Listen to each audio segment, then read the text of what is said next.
ખબર વિનાનો વરસાદ ચાલુ થઈ ગયું છે. એક વિડિયો બનાવવાનો છે થોડો કોમેડી. સોડા આપણને એનો બનાવવાનો વિડિયો એવો છે. ઓય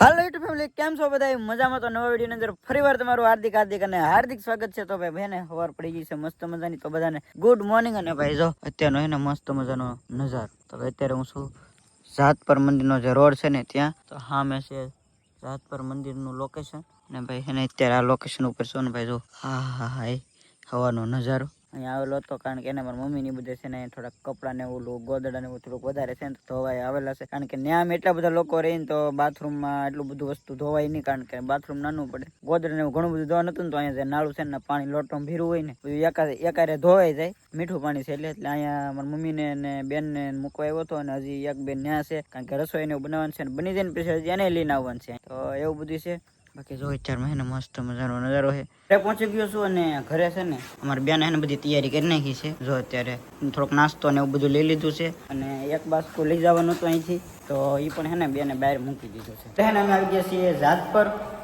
તો અહીંયા હે ને મસ્ત મજાનું એક મંદિર છે જો આ રીતનું. તો એને મેં દર્શન કરી લીધા છે.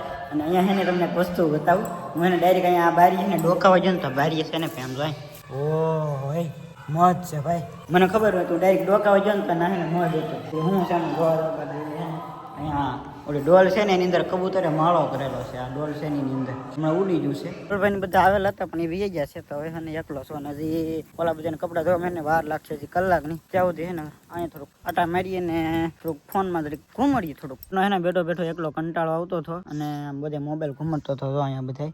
અચાનક છે ને ભાઈ વેજોદરીથી આપણને એને મુકેશભાઈ મળવા આવી ગયા છે. કેમ છે? બસ મજા મજા. એટલે હાશે નવા વર્ષના રામ રામ.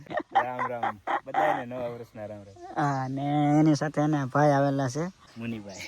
હા તો બસ બેઠા હવે થોડીક વાર અને કંઈક એવું લાગે તો કે કાગડે વિડીયો બનાવીએ. છે ને ભાઈ એને થોડીક સામગ્રી આવી ગઈ છે. કારણ કે ના ભાઈ વિડીયો બનાવવાનો છે એવું કઈ નહીં સમજતા.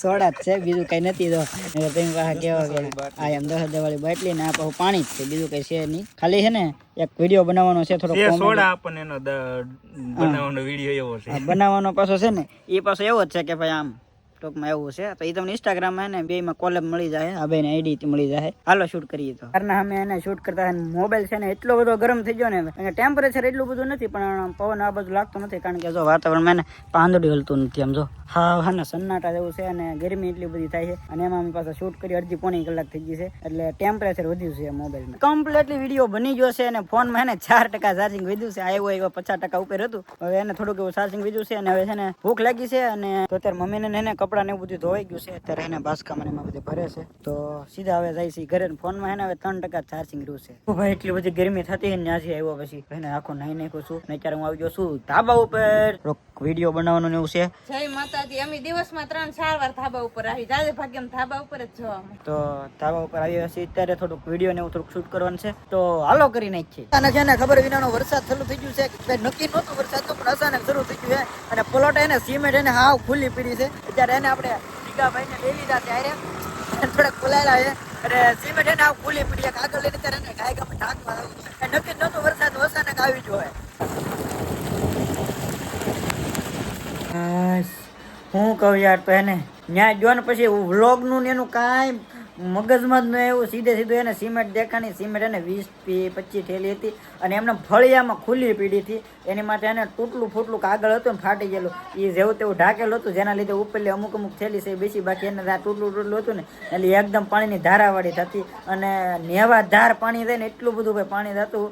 અને સીધા ના કોઈ ના પાછો ગારો એટલો બધો થઈ ગયેલો હતો ને તે વાત પૂછવામાં. અને હું યાર કહું ના જાને પછી તો અમે એવો વિચાર કર્યો હતો કાગળ ઉપર ઢાંકીને સારા કોઈ પાણા મૂકીને વી આવી એવો વિચાર કર્યો હતો. પણ જે ઉપર ધાબા ઉપર લીધે પાણી આવતું હતું ને તો એ બધું સીધું પડીને સીધું સિમેન્ટ ની હેઠે જતું હતું. કારણ કે હેઠે ને કોઈ જાતનો સપોર્ટ નહોતો મૂકેલો. સપોર્ટ નહોતો મૂક્યો ને એના લીધે એ બધું પાણી નીચે જતું હતું. એક થેલી પલળે ને એટલે ધીમે ધીમે ભેજ પકડે અને બધી થેલી પલાળી દે. ધીમે ધીમે આવું ભેજ પકડી જ લે. એટલે એવો વિચાર કર્યો ને અહીંયા ઉતાવળમાં ફૂલ ચાલુ વરસાદમાં કે થેલી એને મકાન ની અંદર વેવી નાખી. અને એક તો ઘમ ઘોર અંધારું હતું એ વાત કીધું. એક ફોક્સ ના પીડ્યો હતો અંદર ક્યાદુ નો. એ ફોક્સ ને અંદર પીડ્યો હતો ને તો એના લીધે અમે ગાયગામાં ભીના અમે આખા પલ્લી ગયેલા હતા. અને પલ્લી ગયેલા હતા ને ખુલ્લા શેડા અડીને અમે બોર્ડમાં નાખ્યા અને બધું ચાલુ કર્યું. અને એ લાઇટમાં પછી અમે ઠેલી એક કરીને વેવી. અમે 2 જણા હતા. અને અત્યારે હું ઘરે આવીને કપડા બદલાઈ નાખો નાઈ નાખો છું. હું ઊભી તું કેવું આ મીંદડી તને દેખાડાવી તો આમ થાકી જો ને એટલે આમ જોઈને તને દાંત આવે ને વાલે તમે જો દાંત હું આવે ત્યારે. એકવાર બતાય જોવો બતાય કેવી મજા આવે જોવાની હું કીવાની જોઉં મને બહુ મજા આવે દાંત હું આ વિચારમાં ઘડીક સિમેન્ટ પેલી તો ઘડીક હાજર થઈ જાઉં જી હાથ તો સિમેન્ટ તો એ તે નીચેથી પાણી આવતું હતું ને એના લીધે એ 2-3 ઠેલી જે નીચે આવે ને એ લગભગ ગઈ હવે સવારે ખબર પડે ખાંગડો થાય કે નહીં એમ લગભગ એ તો ઘણી ખરી પલ્લી ગઈ છે કારણ કે હેઠે નીચે પાણી જે આવતું હતું ને ગઈ બધી બાકી ઉપર થોડી થોડી હતી ને એ સેફ હતી જેમ અમે લેતા જઈને એવી રીતે બહુ મહેનત કરી છે બાકી હવે જોઈશી સવારે એ છેલ્લી કેટલી જ કમેલી હારી રહે એમ બાકી આશા કરું કે તમને આજનો વ્લોગ ગમ્યો હશે ગમ્યો હોય તો યાર લાઈક કોમેન્ટ શેર સબસ્ક્રાઈબ કરતા જતો મળે છે નવા વિડીયોમાં નવા જોશે ને નવા ઉમંગ સાથે ત્યાં સુધી બધાને બાય બાય અને ગુડ નાઇટ.